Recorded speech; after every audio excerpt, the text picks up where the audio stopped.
एक बार भगवान देवर्षि नारद जी से वार्ता कर रहे थे, तो विनोद में कहा कि जो गृहस्थी में मेरा भजन करता है उसे मैं विशेष महत्व देता हूं।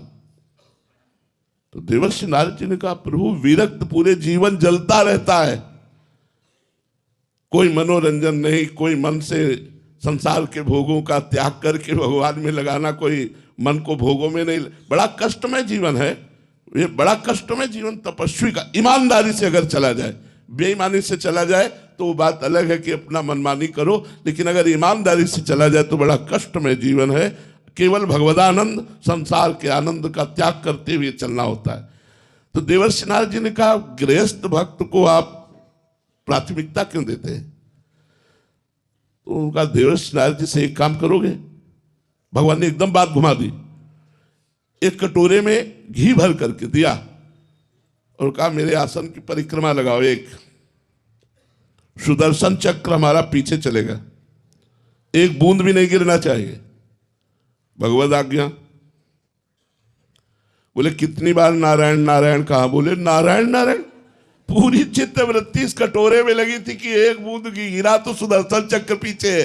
बोले एक कटोरे के घी ने तुम्हारी भगवत स्मृति अपहरण कर ली, और उनके लड़का बच्चा रिश्तेदार नातेदार न जाने कितने कार्य, और वो सब कार्य करते हुए यदि मेरा भजन करता है तो वो मेरा सर्वश्रेष्ठ भक्त है।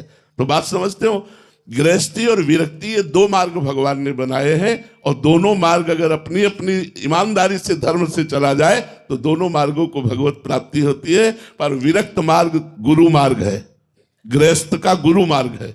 उसके सदगृहस्थ लोग स्वीकार भी करते हैं, कोई भी विरक्त हो उसे पूज्य भाव से देखते हैं। विरक्त मार्ग गृहस्थ मार्ग का गुरु मार्ग है, और विरक्तों का भरण पोषण गृहस्थों से ही होता है, वस्त्र है, भोजन है, वास है, जो भी व्यवस्था है। तो इस भाव से गृहस्थों का कल्याण हो जाता है। जो हम लोग भजन करते हैं उसका हिस्सा मिलता है। वो गृहस्थी में रहकर थोड़ा भी भजन करते हैं, धर्म से चलते हैं, पापाचरण नहीं करते, और गरीबों की सेवा, जैसे बीमारों की सेवा, गौओं की सेवा, संतों की सेवा, ये सब गृहस्थों से ही चलती है। तो उन गृहस्थों का कल्याण ऐसे होता है, और संत अपने तपोबल और भजन बल से बहुत लोगों का कल्याण करते हैं। इसलिए भगवान ने दो मार्गों की स्थापना की।